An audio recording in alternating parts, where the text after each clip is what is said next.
Hi, everybody. Today's July 11th, 7/11, for those who want to play craps or something like that. Uh, we're not doing that. We're actually playing the facts. And I'm here with the illustrious, intelligent chemical engineer and fat emperor, Ivor Cummins. Um, I'm struck by your title, Fat Emperor, because you're not fat, actually. You might very well be the emperor. I might vote for you for emperor if emperors get votes. Tell us, Ivor, what you've been up to and how you've uncovered the underpinnings of our world. All right, Randall. Well, great to be here. And very briefly, I was aware of most stuff around the geopolitical kind of running of the world, largely WEF and all these other, agents, if you will, very powerful agents, obviously. And in 22, I discovered a talk by Dr. Jakob Nordengård in Sweden, and he had done a PhD in 2012 on the massive power of the Rockefellers and how they shaped the world. And his book on pharosmedia.se, I guess you'll have a link, Rockefeller Controlling the Game. And he actually, just very briefly, had been a climate activist type, ponytailed assistant professor in the Swedish university, and they're very climatey. Mm-hmm. So he was worried. He'd studied for a decade or so energy politics, peak oil, and he was genuinely left of center and really worried about climate disaster and the end of oil. Perfect person to find the truth if it ends up being the opposite of his bias. So he kept asking professors, because he was so obsessed with this in Swedish universities, the climate professors, what are the origins? I want to really understand all the science, yada, yada, yada.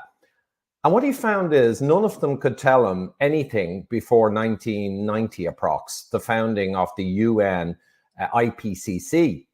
And he said, but what about before that? It didn't just appear out of nowhere. And they didn't know. And he realized, like I explored the medical world 10 years ago, he realized the experts don't know the origins. They don't know the data. They don't know where it came from. How is that possible? That's crazy.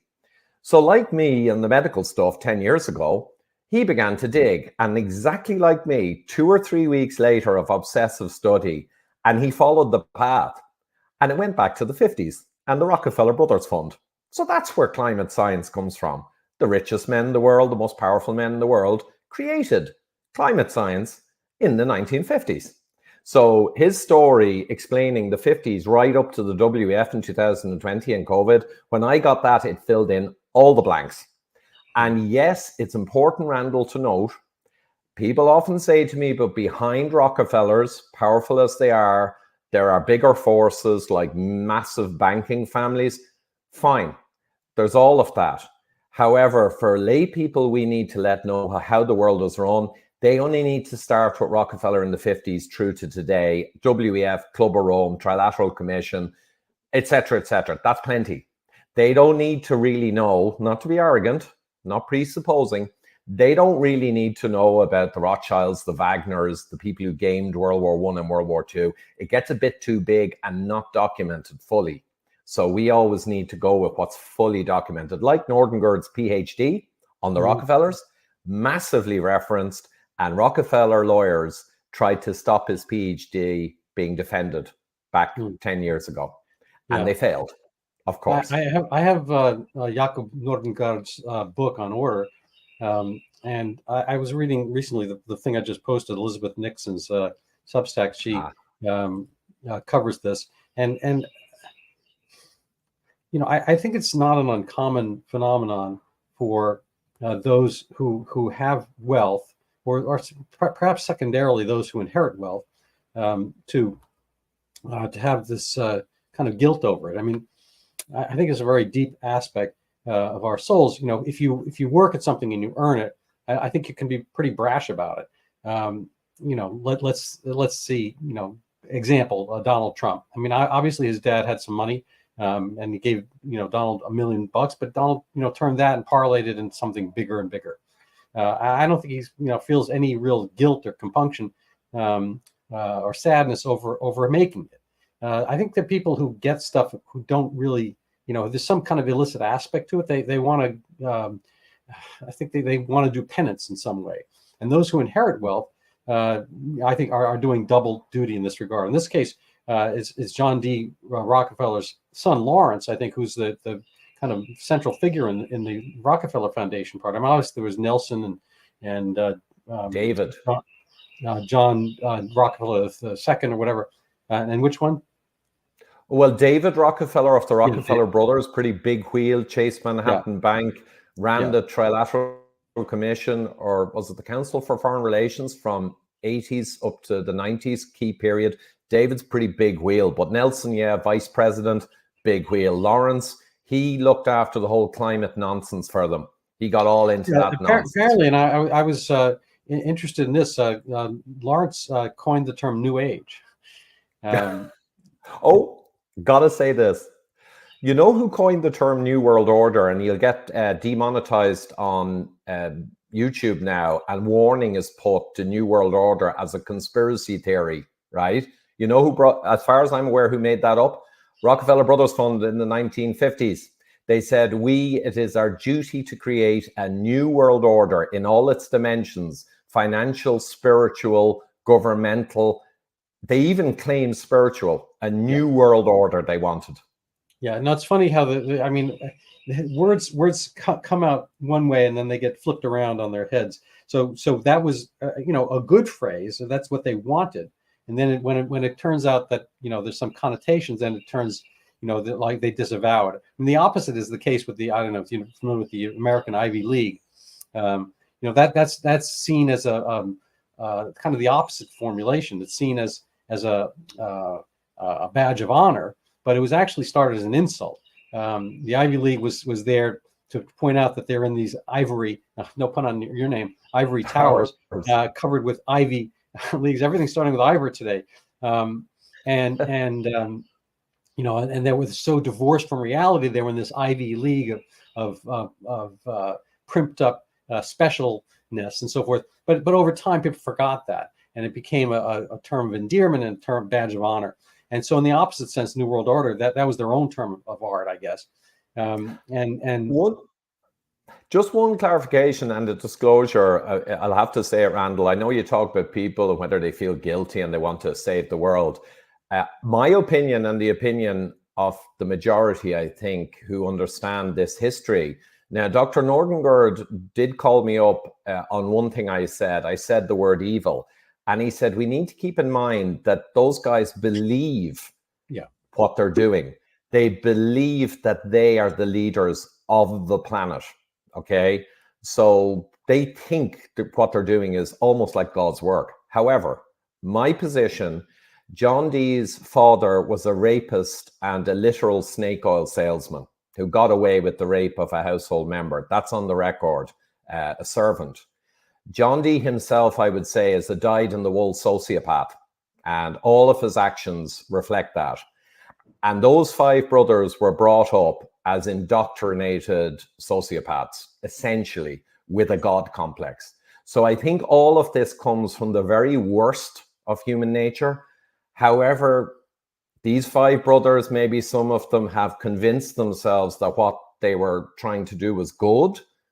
But, that's my position. Yeah. I look, humans are humans, and humans are going to do human things. And none of us come out perfect. None of us remain in the realm of perfection for very long. A lot of us just happen to be right, like a broken clock twice a day.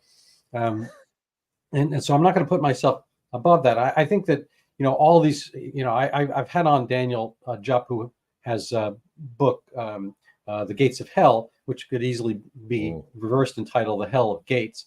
And how Bill Gates ruined the world. I had on Scott McKay, who has a book on Barack Obama. The various ways that these men have kind of taken a vision, perverted it, and applied it to all. I think it's I think it's Maoist. I think there's kind of a thing within all of us when we get and achieve some fame in one realm, we're going to apply it elsewhere. I call it the Linus Pauling syndrome. Linus Pauling actually has 2 Nobel Prizes, one in chemistry and one in medicine, I believe, and they were for biochemical aspects. And then he went on this kind of tirade or jihad or something about vitamin C. He had no real backing of it, and he was convinced vitamin C saved the world. all that kind of stuff. And he was wrong about it.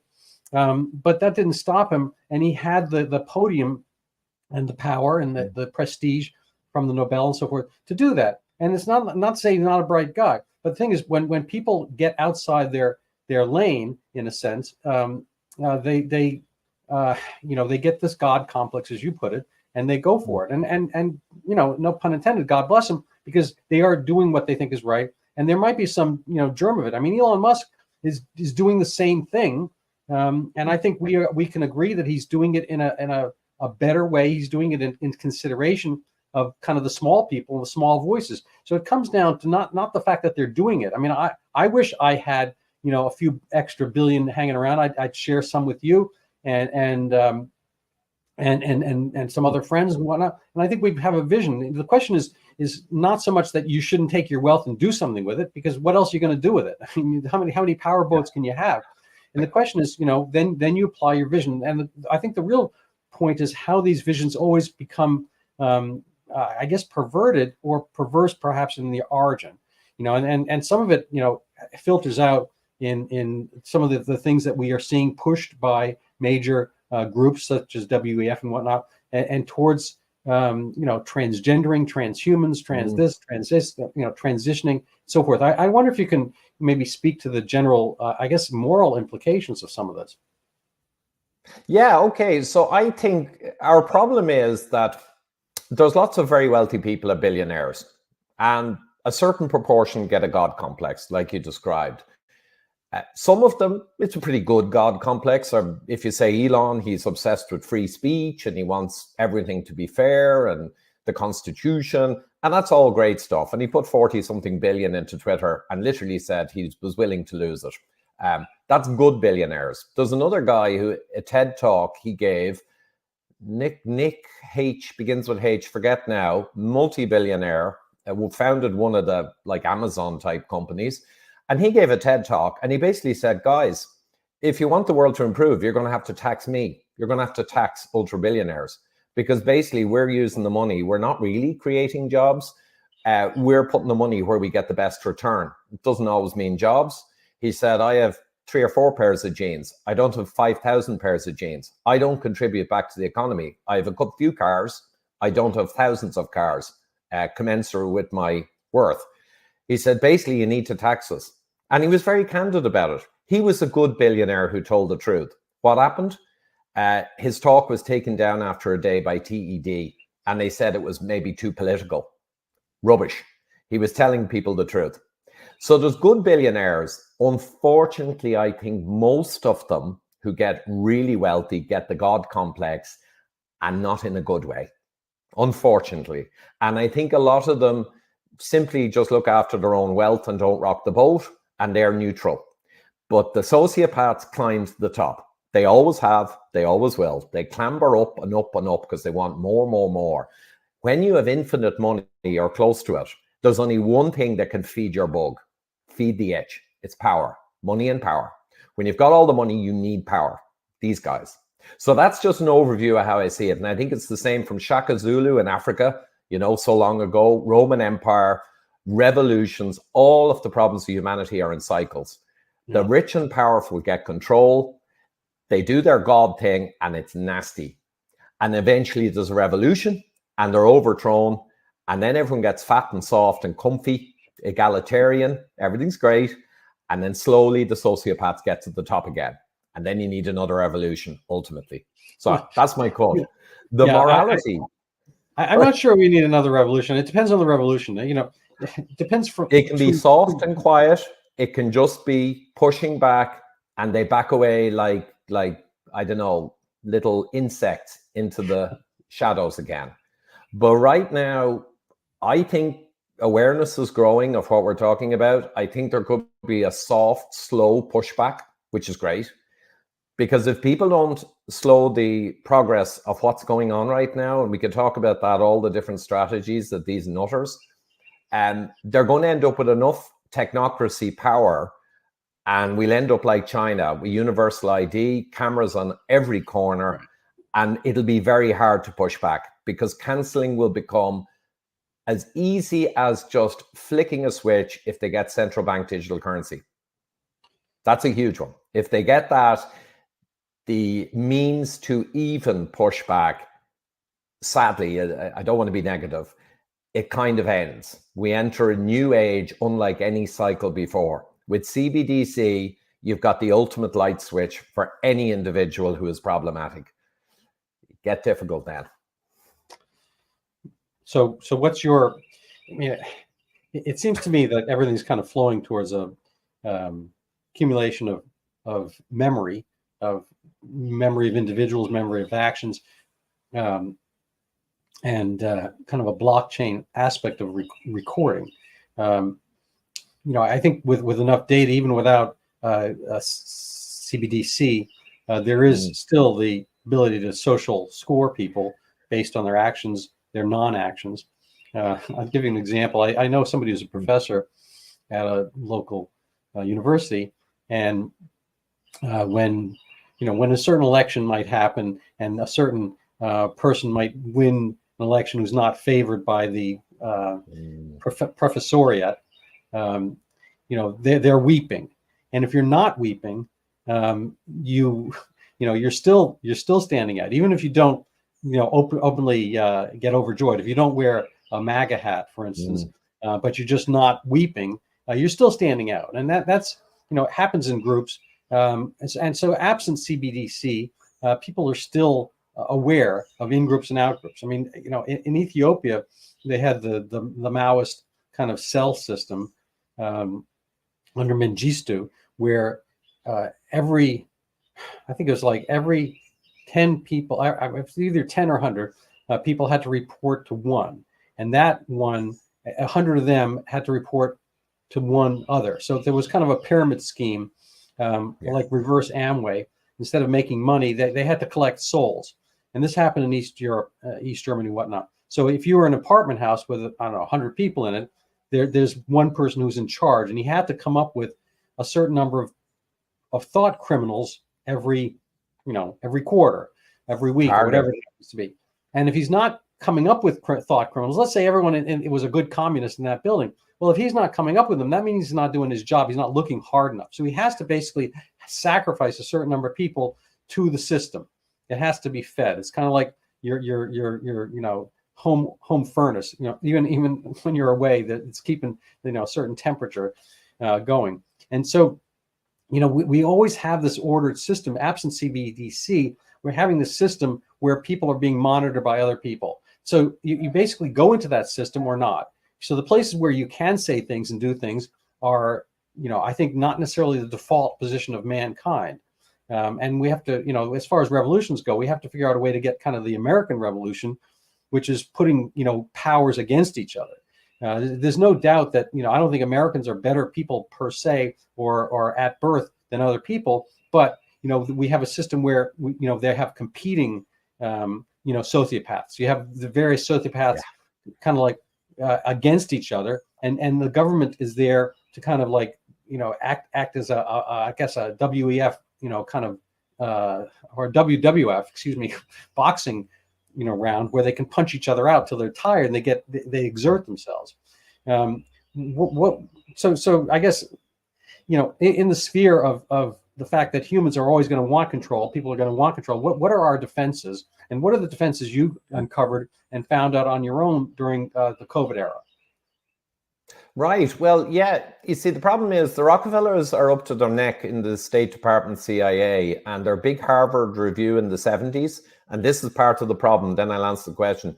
Their big Harvard review with Kissinger, another sociopath, that brought in all the top leaders in the world and thought leaders and began to put this special project into place, which eventually broke on our shores as COVID and all the other madness. The CIA funded that as well. Ford Foundation, Rockefeller, and the CIA, it later transpired, also funded. So the problem is the State Department, CIA, it's not like Rockefellers and all the rich guys and powerful people are going solo. It was with the connections to CIA and State Department, because if there's going to be a new world order, in their own words in 1956, we need to create a new world order. Well, of course, State Department, CIA are all involved in that because America's going to have to be near the top of that new world order. So it's a big problem. And as a result, because there's so many players, not even getting into the massive banking families behind the scenes who are also linked in, though there may be some discord there with them and the new technocratic kind of rulers. It's awareness. And I always said there's a two-hander. You need to create awareness in the people, because if the people are aware of things like this, they will end it. At some percentage of people being aware, it'll get impossible to keep going. I mean, Rockefeller himself, I think, said in the 90s with CEOs of media organizations, big ones, he thanked them at a dinner for keeping the spotlight off the work that they were doing. Because in the light of public, scrutiny, there's no way we could push forward these programs. Interesting. So I think if awareness grows, and that's why we're seeing all the hate speech laws they want, that's chilling effect strategy. So it's to stop people talking, to stop people discussing. All the censorship in COVID, I personally got around some of it by being very careful what I said and to give references for everything, scientific references. And also you can use other words like cerveza sickness instead of saying the C word now. You get demonetized on YouTube for saying C19. Unbelievably, it's true. So you say cerveza sickness and people get to know. But awareness is the big thing. And the other thing is living the truth, like Solzhenitsyn said. The only thing, a man needs to do his bit is to stop living the lie. So awareness and living the way you should. Use cash as much as possible. Use local suppliers of real food. Thwart the efforts to feed us processed junk food and make us dependent. Use real fuels and don't get trapped in the whole kind of green madness. Some of it's good, but don't get trapped dependent on services. Have your own fuel, have your own bit of land, have your own space, learn skills. So there's living it the way you should that opposes the system, but mostly there's awareness. We need awareness to get out there. And we saw recently in Japan, they had a big demonstration, which is not like Japanese. Thousands of people rejecting the WHO pandemic treaty and the World Health Regulations. Imagine ordinary people in Japan actually demonstrating in the streets. We had a referendum in Ireland, awareness of what's going on and other things. We threw back a 2-1 defeat, the biggest defeat in history of a referendum. By the way, the referendum wanted to take kind of mothers and family out of the Constitution, put in some trans nonsense. That's a summary. They didn't say that exactly, but that's what it was about. And the people in Ireland have pushed back to the point that, desperate though they were to get in an insane hate speech law. I mean, I won't go through the details. Literally, it was written by the big brother. It's beyond belief. But public outcry has stopped that. They keep trying to bring it in and they keep backing off. Awareness is the most powerful weapon. I can't think of any other way than grassroots awareness to help save our society and our future. I honestly can't think of more important. Yeah, no, I agree with you that on that. I have had on, I don't know if you know him, Daniel Jupp. I mentioned him earlier. He wrote The Gates of Hell. He's PhD, but he's working class by upbringing and by heritage. First person in his family to I guess go to university at all, and there's this incredible sensibility in the UK. I think it's playing out. It'll be playing out further of kind of replacement theory. Nobody wants to say that that's a real thing, but kind of replacing your own population with some mystical better population. I'm not sure it's a better population, but it's bringing in people who don't understand your mores, your culture, your society, and who will theoretically be beholden to you for having brought them in from a poorer place to this wealthier place, and in a sense kind of like trotting on the people. I think a lot of this comes down to kind of the duplicity behind this concept of helping people, helping humanity, and who that is. There's kind of a trope that says that the left loves humanity but actually hates people. Yeah. This kind of like trampling upon it. I'll just, one of my favorite quotes from H.L. Mencken. He's kind of the Mark Twain redux, early 20th century U.S. From Baltimore, a newspaper guy. And he said, democracy is the principle by which the people vote for what they want, and they deserve to get it good and hard.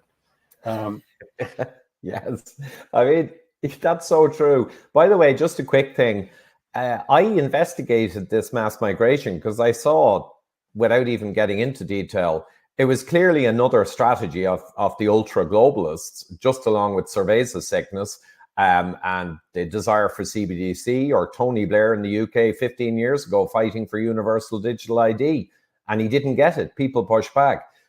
It's self-evident what the strategies are. You just see them rammed down your throat by the main media, and they make no sense. Under that simple, heuristic, it's a globalist strategy. But the migration one, I thought, well, they just want to disrupt society, I guess. So I just investigated. It took me 10 minutes. It goes back 100 years. It's an old strategy. It goes back to Count Kalergi of the Pan-European Union.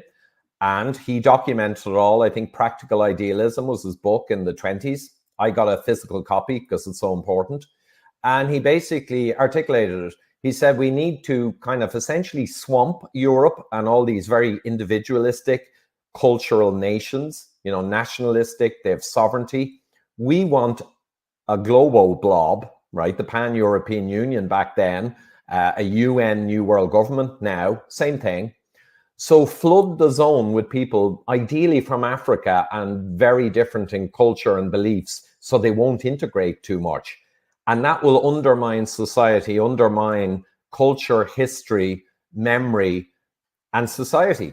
And you know what, Randall?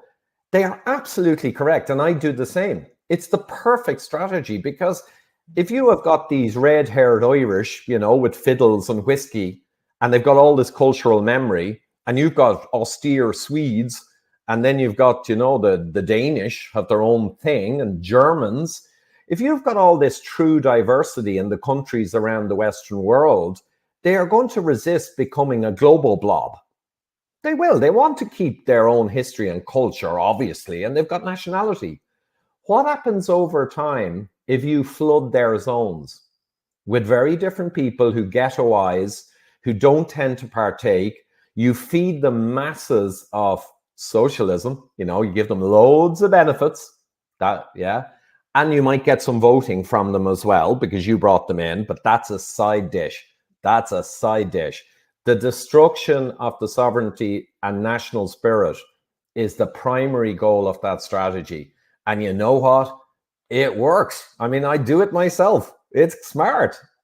Yeah, it works. So Kalergi 100 years ago, WEF, UN, European Council, Biden administration, yada, yada, today. It's the same strategy, and it's a good one. We got to remember that. It's a powerful and very clever strategy. Yeah, no, I think it's there's nothing really new under the sun. Cortez took over Mexico with, I think, was it 54 soldiers? However many got on one of those wooden boats back in the day. Now Mexico was the city and the empire. There's the Aztec Empire, and Mexico was a huge city of its time. I think 250,000 people, and Cortez took over the place. Now, how did he do that? I mean, people in Mexico were not that happy with the Aztecs. They sacrifices. It's human sacrifice, and not only that, but on a massive scale. I mean, you have your little Juanita, you bring up from age 2, and he's a baby and all that kind of stuff. You see her first steps and whatever, and then she's going to be one of these literally sacrificial virgins, and hundreds of them, so forth, so you can get better weather. Climate gods. They actually had climate gods back then, and so we do different sacrifices now. Now we're sacrificing our kids. Secondarily, I guess we're doing similar sacrifices of our children to appease, some kind of like sensibility. And of course, we're sacrificing our non-children, the children we don't ever get, our grandchildren, whatever, because of climate gods. At any rate, but as far as the Cortez thing, the point is, it's the same thing. The British Raj they took over India with very few Brits. It's easy to work on internal divisions and strife and then insinuate yourself as the leader. Cortez did that in Mexico. The British have done that, elsewhere. The Arabs, took over huge swaths of population under the sword. This is kind of the general human endeavor to take over stuff. Now, the George Gilder I had on the show, he divides humanity in two segments. One is the kind of the rape and pillage phase, which is the only way of accumulating wealth is basically, if it's being brought by the land and whatnot, is to get more land. And you have and labor, get more people. So you enslave people and take over their land. The modern day, the free market economy is such that you can make stuff without enslaving people. And then you have your idea. So if knowledge is continuous and knowledge is shared, you can disintermediate the land people part of the equation in order to make wealth. You can have a widget, you can have an app, and you can get people to do things better, faster, smarter, and you can make money on kind of the commission aspect, the freemium model.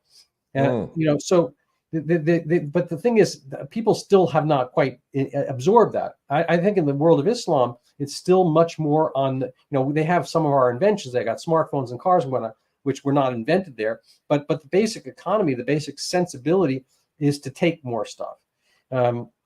Anyway, how does all this play out? Well, that does tie, though. You mentioned there about these strategies of taking over countries. So Rockefeller, yet again, always comes back, because not only are they hugely important, but they also have done extremely clever things. And one of them, you want to take over the world. How are you going to convince all these different nationalities with their own ethos and history to join up to your global blob, which, by the way, will have no diversity? So the people who talk about diversity and inclusion, they're the people fighting 24 hours a day to destroy all the diversity of all the different nations, cultures, history into one global blob. So just keep that in mind. But the other thing is, Rockefeller identified this mechanism of how you take over the world with a relatively small number of hugely powerful people. And basically, they identified that global hobgoblins, not their word, global crises would have to be brainstormed and leveraged over decades and indeed across generations. They knew they wouldn't be alive for their vision. This was multi-generational. And they identified 4 or 5 primary global hobgoblins back in the 50s that could be used as opportunities. You know what they were? Global health, right? You can convince people in a global health disaster that the global police and global government is required to fix the global disaster. So health, which became pandemics, of course. Climate disaster, that's global. And we can come in and save the people from a climate disaster. So they identified that. That's 2. End of oil and peak oil type stuff they identified. Now, they've dropped that one because it's too hard to hide that there isn't a peak oil problem. Remember, 30 years ago, they tried it. Didn't work out. Global macro terrorism, that didn't work out either. They got the Patriot Act through. They got a lot of bad laws through based on it. But people aren't buying global terrorism as a threat to everyone, right? So they dropped that. And the last one was financial disaster, financial crashes, macro crashes.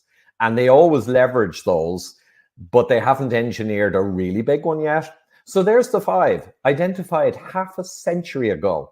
And by God, did they play out in our lifetime? Yeah.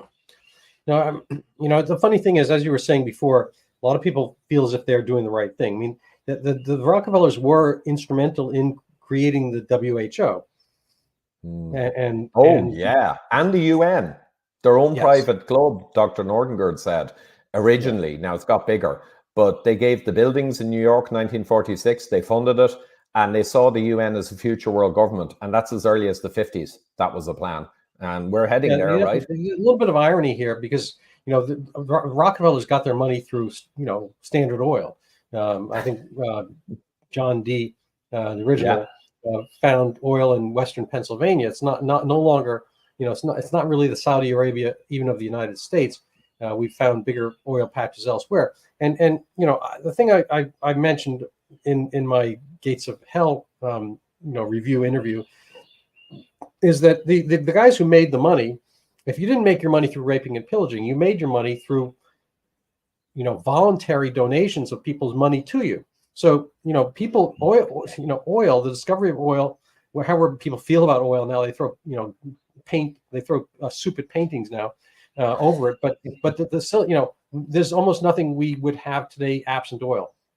And ranging from I think even my shirt is partially synthetic, and it's oil based. There's some nylon-ish products in it. The plastic around your casing of your computer, fertilizer, all our foods. Yeah, and just kind of running everything. It's the most amazing portable fuel and so forth. And Bill Gates, Windows, even if he didn't invent the actual concept and engineering thereof, I think Windows and then smartphones and Amazon, all these things are providing the George Gilder type of secondary wealth you can get without raping and pillaging.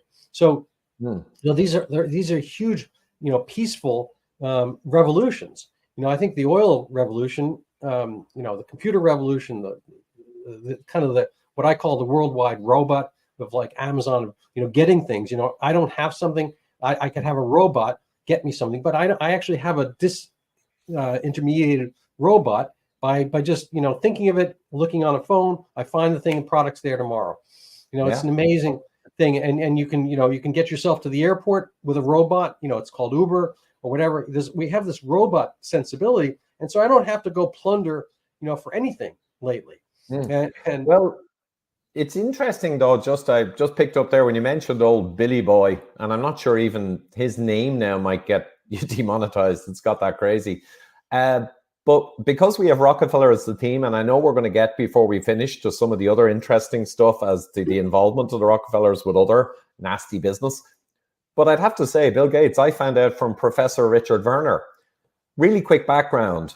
Back as an engineer in IT world, largely high volume manufacturing, I was always surprised by Bill Gates because I assessed him as not a very competent person. And he didn't fit with me of really inventing all this. Something was wrong, but I figured he got lucky because he got the sweetheart deal with IBM, which I found surprising at the time. Why did IBM give him an incredible sweetheart deal? I mean, was he sleeping with the IBM CEO? Or I couldn't understand it, Randall. Honestly, this is truthful. This is decades ago. And then Professor Richard Werner clued me in last summer in Amsterdam. And we talked briefly about Gates, and he says, well, Bill's father, Bill Gates Sr., was senior counsel for Rockefeller Foundation. And I said, no, I didn't know that. He says, yeah. And he says, the whole Microsoft thing? Well, he said a lot of people in the know surmised that they spot young Bill Jr., they know the internet age is coming, computers. They want to have their massive paws all over it. And they say, hey, Bill Sr., your son, look, he could be a computer nerd, right? And then it gets better. Bill Gates' father was in Planned Parenthood, the eugenics outfit, with the CEO of IBM at the time. Every single aspect of what we talk about, you scratch it and you're straight down to Rockefeller. I mean, look at Morris Strong, right? Morris Strong's an oil billionaire in Canada. Question marks around him early on, and he became an absolute nutter for the rest of his life in the UN and the climate nonsense. Okay, then. He gets in with the Rockefellers back in the 60s, 70s, and suddenly he drops the billionaire oil thing. And where does he go? Professor Werner said he went to the UN. Oh, the UN. As a security manager, initially. I mean, a couple of phone calls, he's in there as security manager. Within a year or two, he's head of the Environmental Disaster Division of the UN, right? Straight back to Rockefeller again. And you could go on all day. All day. Every single thread of our modern challenge, almost, when you scratch and look at the individuals, you go into the rat's nest of Club of Rome, Trilateral Commission, Rockefeller Foundation, yada, yada. The ID, I just got to give you another one. 2019 Common Pass for vaccine passports, okay? Who funded that? Rockefeller Foundation and Bill Gates, Microsoft. I mean, everywhere in the infrastructure. Yeah, no, I think it's there. I don't put Rockefeller up to everything. I think they as you're talking about, in the 50s and 60s, I think they templated this. And again, a lot of reasonable intentions, because I think it's always a mistake to think of things acontextually. And at the time we were in the Cold War, and you didn't want the Soviets world order. That there was people poo-poo the domino theory, but there were countries falling to communism, and there was a power struggle of one type or another, and you wanted, presumably, if they were on the American side, and I think America is preferable to the Soviets, they wanted something that was where people were healthy enough. If you look at their intentions as reasonable, the World Health Organization, obviously has a nice ring to it. You want people, starving in Africa, or falling to diseases that they wouldn't have to. Things are good to a point. I think that I'm not an anti-vax person per se. I'm an anti-multiple, supernumerary, supercilious, inconsequential, overzealous vax schedule. But I'm not against vaccines per se. I think the rubella vaccine was reasonable, and a few others and so forth are reasonable. I think having a COVID vaccine after the fact, and after you've had the illness, those are absurdities and whatnot. So I think these systems get perverted over time. I don't think Bill Gates is entirely wrong about wanting to kind of quash malaria in Africa, one of the original tenets of his foundation. But I think that when you start bioengineering mosquitoes, you wind up with certain issues and whatnot. I think the real issue, the real problem is that, getting back to Linus Pauling syndrome, is that when people when they stop doing the thing at which they're good, which actually gave them the money, they don't think that, I got a lot of money because I was doing this thing that people gave their money to me voluntarily, rather than kind of doubling down on that aspect. I'm old enough to remember when the third, it wasn't really called the third world then, but the impoverished world, they were literally starving. People were literally starving in India, literally starving all through Africa. We don't see quite the same level of famine. We see much better, conditions in the, I think it's a Rockefeller term, the third world, whatever. We see much better conditions because people have computers, because they have smartphones, because they can do commerce. And so the original intention, and oil and whatnot, the original products of these guys, Bezos, Amazon, whatever, these things are useful products. And where things go wrong is when they start to think, because they did this good thing, their ideas are good for B, C, D, and E, and F, and they have to, and they don't let anything percolate from below. So yeah, I'd agree in principle with that idea, that when they get together and they want to be God and they want to be these amazing philanthropists, or philanthropaths, I think is a better term for these guys. There's an element of that, but I think the big game, the huge game, the Pareto principle 90-10 game is, all of these things about saving kids in Africa and everything are scams. They entrain vast armies of useful idiots and apparatchiks in UN divisions and WHO departments. And David Bell of the WHO, quite senior there and worked with Gates, said a lot of the WHO was full of good people who think they're doing good. But unfortunately, the fact is the whole thing is a totalitarian disaster. But the people within it believe the stuff. The reality is that the likes of Gates, case in point, just take him for a moment. So it looks like Daddy got him in. It looks like CEO of IBM looked after him. And it looks like the Kingmakers did their thing. Not proven. Looks like that. How do you judge him? I'll tell you a couple of ways you judge whether it's misguided altruism. Bill in Microsoft, when his partner got cancer and had to drop out of the company for a short while, it's on the record, tried to steal his share of the company off him. Right? That's the type of guy he is. Another guy said when he's brought to the Supreme Court for megalomania, not philanthropy mania, his Microsoft antitrust thing. You look at the footage in Supreme Court. Did you ever see the footage of him being questioned? No. Shocking. I'll send it to you afterwards. Shocking. I didn't have to manage people for 25 years to look at that and see what I'm looking at. Shocking footage. Nodding there, monotone, absolute socio on the spectrum, whatever. So that's just a fact. But someone comically said, and I'll finish with this. So he's a megalomaniac. He goes after his partner and tries to take everything off him when he has cancer, right? It's disgusting. All on the record. And when his megalomania is checked and he loses in the Supreme Court, the next morning he wakes up and what? He suddenly wants to save black babies in Africa from malaria.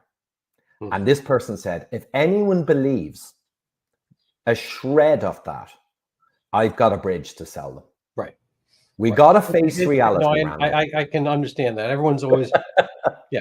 I mean, the Clinton Foundation had their Haiti initiative, and poor Haiti, and rich Clintons. You know, yes. A lot of these things are subservient, and it's pablum for the masses, and it's a sadness that we've seen such media complicity. You know, today, our U.S. media has awakened to the ongoing dementia of Joe Biden.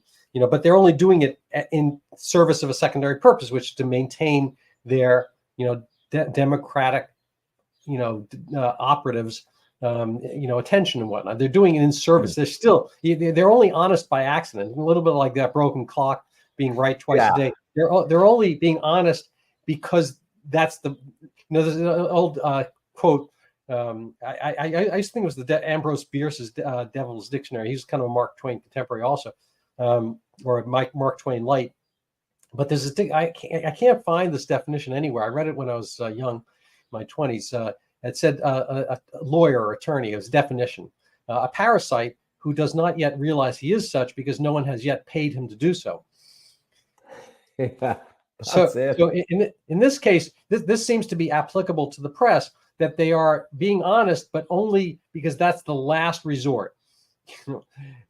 Well, Randall, yeah, I mean, absolutely. The media is completely lost. And just a quick example, swine flu. So Der Spiegel magazine in 2010 basically did an article that explained in 10 full pages, mainstream, how the WHO faked the whole pandemic. And they even put in horrifying details about the WHO had met with around 25 senior pharma people in Geneva and agreed to change the pandemic definition to take out the severity clause. So any bloody virus with PCR, if it was in multiple countries and it was technically novel or new, that's a pandemic. We can get the V things in. So incredible article. JAMA BMJ also covered how the WHO faked a pandemic, right? The media did their job. So clear as crystal in the last 12, 13 years before the cerveza sickness, they bought the media. Complete media capture. All the CEOs and the VPs in the media are the ones who set the tone, right down to the smallest journalist. All the journals know what progresses their career and they know what ends their career. Remember in the Iraq War, whole bunch of journalists got fired just for asking questions, right? That's how it works. So you have the CEOs, you have the VPs, they're over in Davos, wine and champagne, caviar, they're with ESG, DEI, they're all in with the Rockefeller stuff started 50, 60 years ago and now become a monster. And I agree with you, Randall. They started off with maybe some idea that it'll be better and it'll be good, but they created a monster that is now rampaging, and bad actors and profiteers and corporations and other organizations and NGOs are feeding off this massive monster like bloated ticks. So we got to get awareness out. We got to start popping these ticks. Yeah. Now this is a funny thing. This is the actual real virus. Yeah, yes. They are the virus. I mean, and they're bringing new strains. This NGO, that NGO, Club of Rome, this other organization, this new puppetician or bent politician. I'm going to put in one. I always like to find some silver lining. That's probably a character. Oh, yes. Awareness. If people get aware, Randall, this whole thing will become untenable. It'll all get fixed. In the U.S., I don't know if you're familiar with the recent Supreme Court rulings, but there's a Chevron decision. Yeah. So the Big irony, deal. I looked into this a little bit. The irony is that the Chevron decision actually was in favor of Ronald Reagan's administration. They were trying to beat back the National Resource Defense Council or something like that, which was trying to use, which was basically trying to use lawfare against an oil company. Getting back to Rockefeller and oil. Mm. So Chevron produces oil. We use gasoline and whatnot. And this national, I think it was National Resource Defense Council, whatever, they're suing Chevron, and they're saying basically, oh, I know they thought the Ronald Reagan's administrative state was not tiger enough, that Reagan had turned down the EPA, which was not his own agency, and he didn't really like it. And so he was cutting back the regulations from the EPA, and the NRDC and NGO said, we need more regulations. You're not regulating the oil companies enough, because it's kind of this regulatory capture. The NGOs are using the administrative state to do their stuff, and then they get more money from it. So more like leeches than a virus. Going to change medical metaphors. They were angry and they sued, and the court said no, the Reagan's EPA is allowed to be Reagan's EPA. We elected the guy, and it's a version, it's a subservient to Reagan, that he's allowed to make the bureaucracy unrapacious. And so that was the original Chevron case. Ironically enough, and of course, like anything else, like the Patriot Act and whatnot, it gets distorted and inverted when other forces come into power in the U.S. We change, regimes, whatnot. They said, oh, so now, so it basically got misused as the bureaucracy is always right, and this was a misinterpretation of it, and everything got adjudicated within the bureaucracy. So they overturned that recently because fishermen had to pay to have their own regulators on their boats at like $700 a day, and they couldn't stand it, and they wound up suing. They overturned this thing. So the NGOs will not have the same power, because really all was happening with these bureaucracies. Once they had the incredible power to do anything, and their rules all stood, is that the NGOs were telling the bureaucracies what to do, and they were feeding the NGOs. So hopefully we're going to have a little bit of turning back from 11, some lower number on the scale. And insofar as that you can have the popular revolt, and we see the bubblings of Brexit, and then Frexit, and then with other things. It seems like it's almost Sisyphean. We get up the hill and then get pushed back. So it comes down to a kind of a populist struggle in a sense. And I'm not for populism per se, but I think that people have a sense of what they want, and they should be allowed to live in their own communities and figure things out in a way without these supervening authorities. And this is, I think, the essence of Brexit and the essence of some of these other decisions. Anyway, just to finish on that one, absolutely, that's a really important ruling. But to give it a context from Ireland, even though the problem is universal, of course, Ireland now, around 90% of the funding of NGO, non-governmental organizations, and they are bestial, rapacious. The NGOs in Ireland are just, they literally make my skin crawl, generally. 90% of the funding comes from my tax, our taxes. The government, 90% of the funding throws our money at the NGOs. The NGOs use it to lobby the government back to bring in Marxism, trans madness, whatever, climate nuttery. It's insane. It's like a massive, it's like ticks on top of ticks, but we're feeding them the blood. So if awareness grows, and we have seen in Ireland the last couple of years, awareness is growing, not that they understand what you and I are talking about. When the referendum was thrown back in the government and the NGOs' faces, most of the people who voted no don't understand what you and I are talking about. Yep. But they smell something. They know something's rotten in politics, NGOs. Why are they doing what they're doing? There's something rotten. They're sensing, Randall. And if we get more awareness, you'll put rigor and structure on their sense that something's gone wrong. And we just need the people to begin to look upwards. People are looking around at their neighbor or the immigration problem. They're looking at the people coming in. People coming in are blame-free. They're just looking for a better life. You need to look at why, the root cause of why migration in Ireland is absolutely off the scale. It's We have crazy. 10 It's a cities. small country. It's There's 10 million insane. people there, and they're taking in like 1 or 2 million more. It's a silliness.